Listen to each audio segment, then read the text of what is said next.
a leper king charging heroically against impossible odds and winning through divine favor.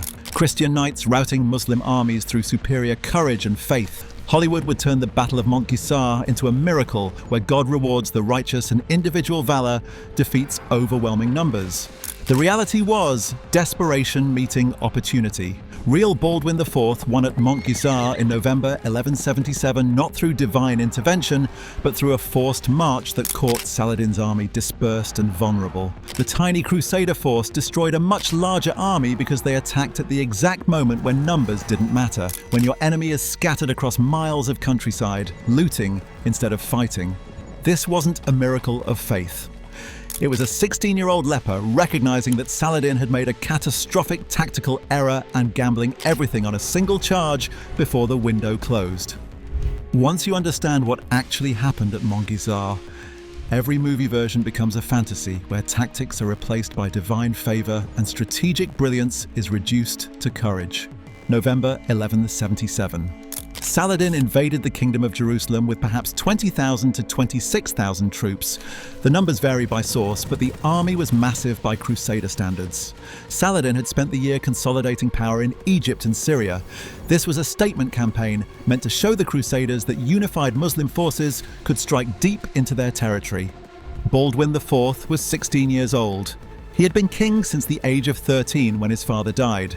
He also had leprosy. The disease was already affecting him through numbness in his hands and face. Lesions were beginning to appear. The condition that would eventually kill him was already degrading his body. The Crusader military situation was desperate. Most of the kingdom's forces were in the north, dealing with other threats. Baldwin had perhaps 500 knights available in total, maybe 80 Knights Templar under their master and whatever other forces could be gathered quickly. Against Saladin's 20,000 plus troops, the ratio was somewhere around 40-1. Saladin bypassed the Crusader fortresses. He wasn't seeking siege warfare. The campaign was a massive raid designed to strike deep, loot, burn, and show that Muslim forces could penetrate Christian territory at will. The psychological impact mattered as much as material damage. He wanted to demonstrate that the Kingdom of Jerusalem was vulnerable. The Muslim army spread out. This was where Saladin made his fatal mistake. The force dispersed across miles of territory to maximize looting. The army that looked invincible when concentrated became vulnerable when scattered into raiding parties, grabbing everything they could carry. Baldwin received intelligence that Saladin was moving toward Ascalon, then apparently swinging toward Jerusalem. The army was dispersed. The opportunity existed, but only briefly. Once Saladin consolidated his scattered forces, the numerical advantage would make attacking suicide. The decision was a forced march. Baldwin gathered every available knight and moved to intercept. The Crusaders covered distance rapidly, pushing horses and men to exhaustion. The goal was to catch Saladin before he either consolidated his army or reached Jerusalem. The physical toll on Baldwin himself was severe. A healthy 16-year-old would have struggled with the pace. A teenager with progressing leprosy was pushing his body beyond what the disease should have allowed. The numbness in his hands made gripping reins difficult. The lesions made armor painful to wear. But stopping meant losing the only chance to save his kingdom. November 25th, near Montgisard between Ramla and Ibelin. The Crusader scouts found Saladin's army. More accurately, they found portions of it. The Muslim forces were still dispersed, confident that no Crusader army could threaten them, focused on looting rather than security. Baldwin assessed the situation. Saladin's main force was visible but extended, disorganized, with many units scattered across the countryside, gathering plunder. The decisive moment was now. If Baldwin waited, Saladin would consolidate. If he attacked immediately, he might hit the Muslim army before it could form proper defensive positions. The formation was simple because there was no time for complexity. The knights formed up for the charge. The Templar contingent took the position of honor. Baldwin himself would lead. A 16-year-old leper charging personally into battle wasn't a symbolic gesture. It was necessary. The men needed to see their king risking everything alongside them. The legend says the true cross was brought to the battlefield.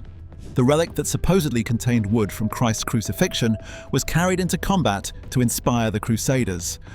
Whether this actually happened or was added to chronicles later, the psychological impact on Christian warriors was real. They believed they fought with holy blessings. The charge wasn't preceded by a long discussion of tactics. There wasn't time. Baldwin pointed at Saladin's position and ordered the attack. 500 knights against 20,000 men. The ratio was insane, but the circumstances made it viable. Saladin's forces weren't ready. The knights hit Saladin's army like a steel wedge driven into dispersed opposition. The impact wasn't against formed infantry or cavalry lines. It was armoured cavalry smashing into an army that was scattered, disorganised, and psychologically unprepared for being attacked. The surprise was total. Saladin's forces had expected to be the attackers. Muslim scouts hadn't reported significant Crusader presence. The sudden appearance of charging knights where there should have been empty countryside created immediate confusion. Where did they come from? How many more were following? The psychological shock multiplied the actual impact. The Crusaders hit hard and kept moving. They weren't fighting a prolonged melee.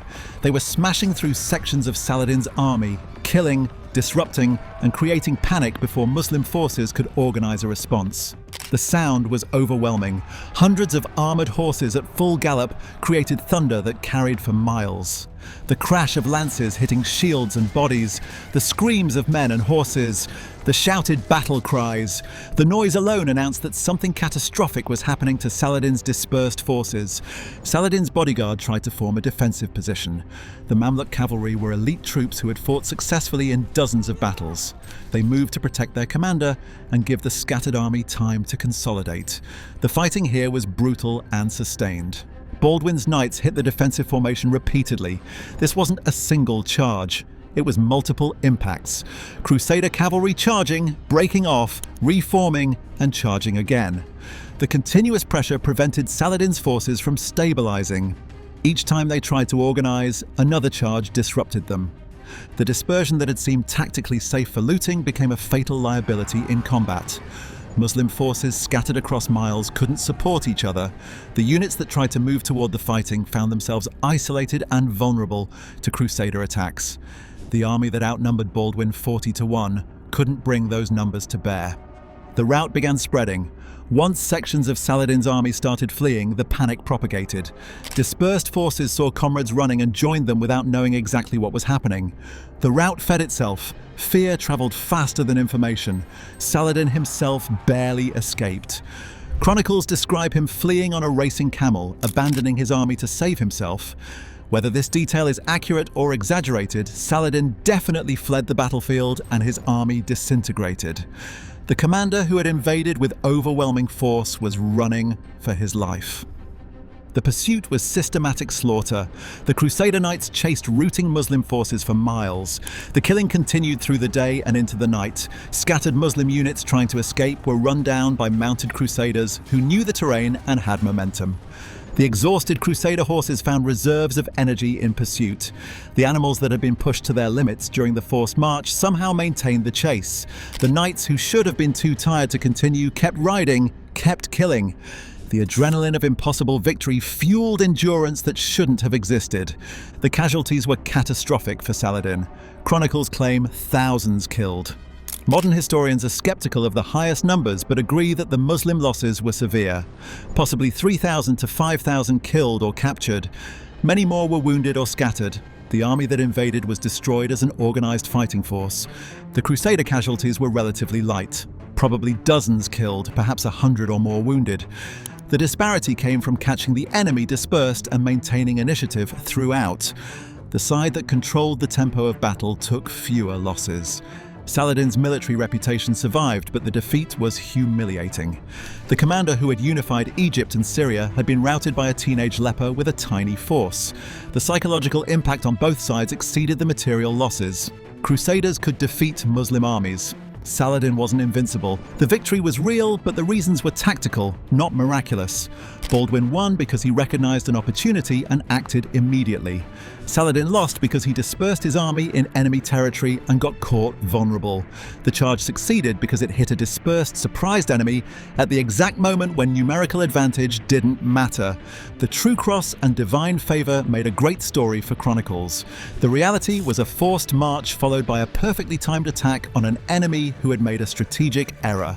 Baldwin's personal leadership mattered enormously for morale, but the victory came from exploiting Saladin's mistake before he could correct it.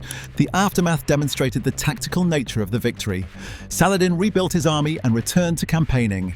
The Battle of Montgisard didn't end the conflict. It was a decisive moment that showed proper tactics could overcome numerical superiority, but it wasn't a war-ending miracle. Baldwin's condition makes the victory more remarkable from a human perspective. A 16-year-old with progressing leprosy led a forced march and personally charged into battle. The physical courage was extraordinary. The disease that would eventually destroy him hadn't yet prevented him from functioning as a warrior king. The legend grew around Montgisard, the leper king defeating Saladin against impossible odds with divine blessing. The true cross turning the tide, the miracle of faith over numbers.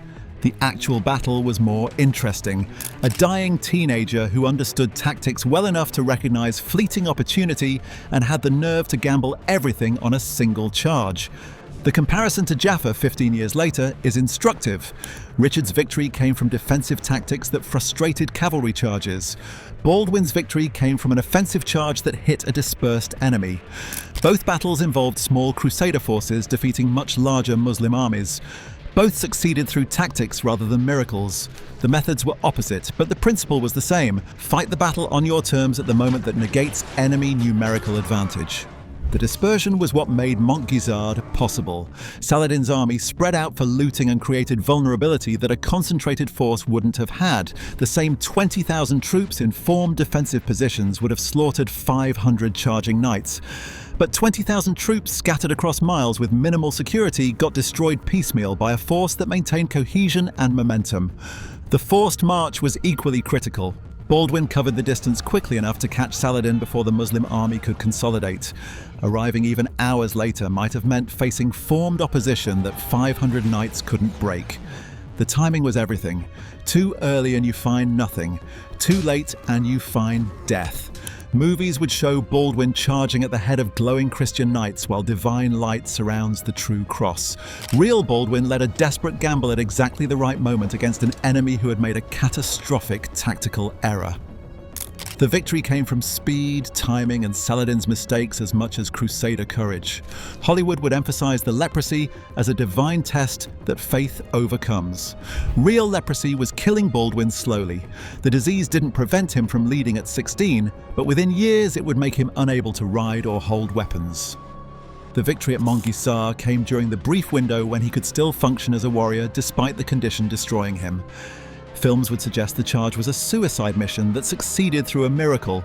Real charge succeeded because it hit a dispersed enemy at a moment of maximum vulnerability.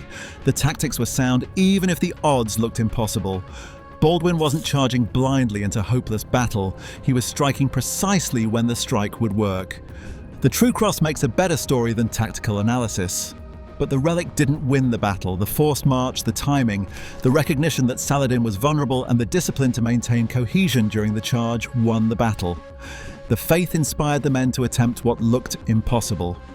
The tactics made the impossible succeed. Montgisard was a teenage leper making a brilliant tactical decision and executing it before the window closed. The 520 knights crushing 25,000 wasn't a miracle. It was 520 concentrated, cohesive knights hitting 25,000 dispersed, surprised troops at the exact moment when concentration defeated numbers. Baldwin's victory came from being faster, smarter, and luckier than his enemy. The divine favor chronicles emphasized was actually tactical brilliance disguised as a miracle.